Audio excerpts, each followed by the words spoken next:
الحمد لله رب العالمين، والصلاة والسلام على سيد الأنبياء والمرسلين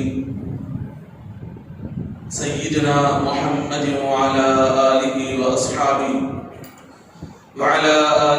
وأصحابه وبارك وسلم تسليما كثيرا. أما بعد، قال الله تبارك وتعالى في القرآن المجيد: أعوذ بالله من الشيطان الرجيم، بسم الله الرحمن الرحيم. وأنفقوا مما رزقناكم من قبل أن يأتي أحدكم الموت فيقول رب لولا أخرتني إلى أجل قريب فأصدق وأكن من الصالحين ولن يؤخر الله نفسا إذا جاء أجلها والله خبير بما تعملون.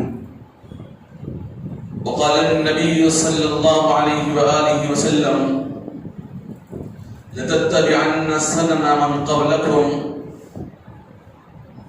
شبرا بشبر ذراعا بذراع إلى آخر الحديث، أو كما قال صلى الله عليه وسلم.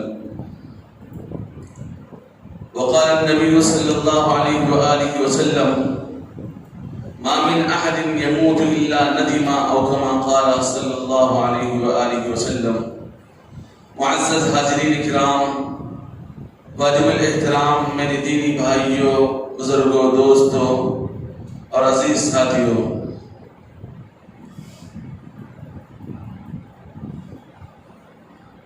ابھی گزشتہ سال ختم ہو چکا ہے، نیا سال آج شروع ہو رہا ہے. اس کے لیے جو ہمارے معاشرے کے اندر خرافات ہیں اور اس کے بارے میں جو نبی کریم صلی اللہ علیہ وآلہ وسلم کی تبیہات ہیں، اس بارے میں کچھ عرض گزار کرنا چاہوں گا. دعا فرمائیے کہ اللہ تعالیٰ ہم سب کو حق بات سننے، حق بات پر عمل کرنے کی توفیق عطا فرمائے. ایک دن روزانہ شروع ہوتا ہے، جو دن ہوتا ہے صبح سے شروع ہوتا ہے، شام میں ختم ہوتا ہے. پھر جب ختم ہو جاتا ہے تو پھر دوبارہ نہیں آتا وہ دن. اسی طریقے سے رات شروع ہوتی ہے، رات ختم ہوتی ہے تو رات دوبارہ نہیں آتی. انسان کی زندگی میں یوں ایک دن ختم ہوتا چلا جاتا ہے. دن ملا کر ہفتہ ہوتا ہے، ہفتے ملا کر مہینے ہوتے ہیں، اور مہینے ملا کر سال ہوتا ہے، سال بھی ختم ہوتا ہے.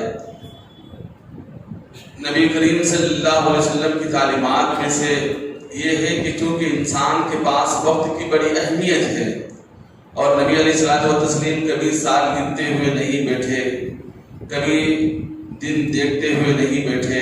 ہاں، نبی علیہ السلام کا جو طرز عمل تھا، رمضان کا انتظار نبی علیہ السلام نے فرمایا ہے، احادیث میں فرمایا گیا کہ آخر نبی علیہ الصلوۃ والتسلیم 3 مہینے پہلے سے رمضان المبارک کا انتظار کیا کرتے تھے. رجب سے نبی علیہ الصلوۃ والتسلیم رمضان کا انتظار کیا کرتے تھے. استقبال رمضان کے اندر اسی میں آتا ہے. تو ایسے ہی سال کا جو انسان کا گزر جانا، اس میں ایک بڑی نصیحت ہے کہ جو 2020 کا سال گزر گیا ہے، اس کے اندر ہم نے کتنے گناہ کیے، ہم سے کتنے اللہ کی نافرمانیاں ہوئی ہیں، ہم کیا کر سکتے تھے، کیا نہیں کیے، کتنی ترقی ہم کر سکتے تھے دنیاوی لین سے، اتنی ترقی ہم نے نہیں کی. اس کا جائزہ انسان کو لینا ہے. جیسے انسان کا سال ختم ہوتا ہے تو انسان کو بڑا افسوس ہوتے رہتا ہے کہ میرا یہ سال گزر گیا زندگی کا، پھر دوبارہ ہماری اپنی زندگی میں یہ سال آنے والا نہیں ہے. اس کا ہم کو جائزہ لینا ہے. صرف تفریح کے لیے کہنا سننا نہیں ہے میرے بھائیوں، حقیقت میں ہم اپنی زندگیوں کا جائزہ لینا ہے. خوش کرنے کے لیے کوئی بات نہیں کہی جاتی، بلکہ ہم اپنی زندگیوں کو ٹٹولنے کے لیے اصل میں بات کہی جاتی ہے.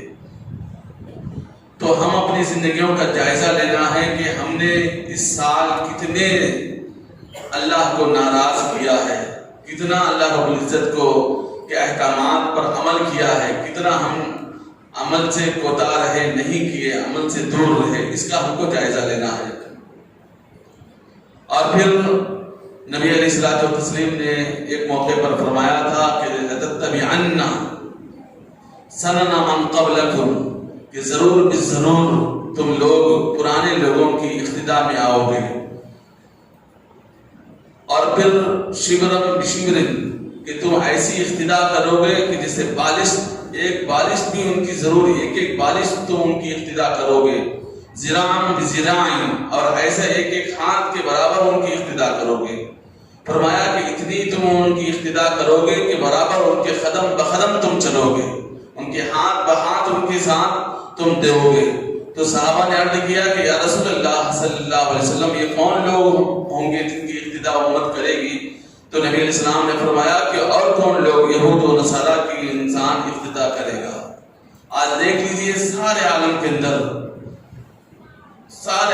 اندر کیا مسلمان، کیا غیر مسلم، کیا یہ ہندو، کیا عیسائی، سب لوگ اسی عیسائی مذہب کی اقتداء کے اندر ہم لوگ درج و عمل کرتے ہیں. اور نبی علیہ السلام نے آگے فرمایا کہ اگر وہ لوگ کسی چھوٹے سے سوراخ میں جا کر، وہ ایک پرندہ ہے جس کو ہم لوگ گھوڑ توڑ کہتے ہیں، کہ وہ پرندہ اگر کسی سوراخ میں جا کر گھسنے کی کوشش کرے گا تو وہی یہ قوم بھی اگر جائے گی تو ہم بھی اسی کے پیچھے جائیں گے. نبی علیہ السلام نے فرمایا کہ یہود و نصارہ ایک چھوٹے سے سوراخ میں جانے کی کوشش کرے گی، وہی جو اتباع کرنے والے لوگ ہیں وہ سوراخ میں بھی جانے کی کوشش کریں گے. اتنی ان کی اقتداء کی جائے گی، اتنی زبردست ان کی اقتداء کی جائے گی. تو آج دیکھ لیجئے میرے بھائیوں کہ سارے عالم کے اندر کیا ہو رہا ہے. ہمارا کھانا، ہمارا بیٹھنا، ہمارا اٹھنا، ہمارے کپڑے، ہمارا لباس اور ہمارے بال، ہمارے ہیئر اسٹائل، جو کچھ لے لیجیے آپ، کہ سبھی کا سبھی یہود و نصارہ کا اسٹائل میں چل رہا ہے. اللہ ہم سب کو معاف فرمائے. اللہ ہم سب کو آقا مدنی علیہ الصلوۃ والتسلیم کی تعلیمات پر چلنے کی توفیق عمل فرمائے، توفیق عطا فرمائے. تو یہ جو چل رہا ہے، اس تمام کا تمام اس طرف اشارہ دے رہا ہے کہ سارے کے سارے لوگ یہود و نصارہ کے نقش قدم پر چل رہے ہیں. اور ہم کو اپنی زندگیوں میں ٹٹولنا چاہیے کہ ہم کیا یہودیوں کو ماننے والے ہیں یا عیسائی کو ماننے والے ہیں. ہم تو اللہ کے نبی علیہ السلام کو ماننے والے ہیں. تو ہم کو نبی علیہ الصلوۃ والتسلیم کی اقتداء میں چلنا چاہیے. نبی علیہ السلام نے کیا فرمایا ہے؟ نبی علیہ السلام ایک لمحہ مصروف رہتے تھے، ایک لمحہ مصروف رہتے تھے. آپ علیہ السلام جب گھر میں جاتے تو عورتوں کا ساتھ دیتے تھے. گھر میں یہ خیال نہیں رکھتا کہ میں شوہر ہوں لہٰذا میں کرسی پر بیٹھوں گا، عورتوں کو حکم دوں گا کہ وہ پانی لا کر پلائیں تو تب پیا جائے گا. یہ نہیں سمجھتے تھے نبی علیہ السلام. نبی علیہ السلام یوں فرماتے تھے کہ گھر میں جاؤں گا تو گھر کے عورتوں کا ہاتھ بٹاؤں گا، جب باہر رہوں گا تو صحابہ کی بات کو سنوں گا اور صحابہ کا ساتھ دوں گا. جہاں کہیں رہتے تھے یوں رہتے تھے کہ گویا کہ میں ایک غلام ہوں، کیونکہ حقیقت میں انسان ایک غلام ہے، اللہ کا بندہ ہے. حقیقت میں انسان کیا ہے؟ اللہ کا بندہ ہے، غلام ہے، اللہ کا غلام ہے. لیکن ہم اس چیز کو پسے پش ڈال کر یوں محسوس ہونے لگے کہ ہم ہی سب کچھ ہیں اور ہم سب کا حکم چلانتے ہیں، جس کی وجہ سے ہمارے اندر ایک قسم کی خالقیت داخل ہو گئی، یعنی ایک قسم کی مالکیت آ گئی اور ہمارے اندر ایک بڑھاوا آ گیا. حقیقت میں یہ آنے کی بات نہیں ہے، ایک انسان ہے. حقیقت میں یوں سوچنا چاہیے کہ میں اللہ کا بندہ ہوں. آج میں دنیا کے اندر رہوں گا، کچھ چند سالوں کے بعد میں دنیا کے اندر نہیں رہوں گا، میرا وجود کا کوئی حساب نہیں ہے. تو میں کیسے اپنا حکم دوسروں پر تھوپوں گا، کیسے میں اپنا حکم دوسروں پر داخل کروں گا؟ مجھ کو یوں سوچنا چاہیے کہ میں اللہ کا بندہ ہوں، میں اللہ کا بندہ ہوں، میرا رب میرے اللہ ہے، تو مجھ کو ان کے حکم پر چلنا چاہیے. یہ انسان کو سوچنا ہے. اور پھر سوچ کر نبی علیہ الصلوۃ والتسلیم کو مانتے ہیں ہم. نبی علیہ السلام ہمارے آخری رسول ہے، تو آپ کی اقتداء میں چلنا ہے. ہمارا کھانا کا اسٹائل وہی جو نبی علیہ السلام نے کھایا تھا، نیچے زمین پر بیٹھ کر جھک کر.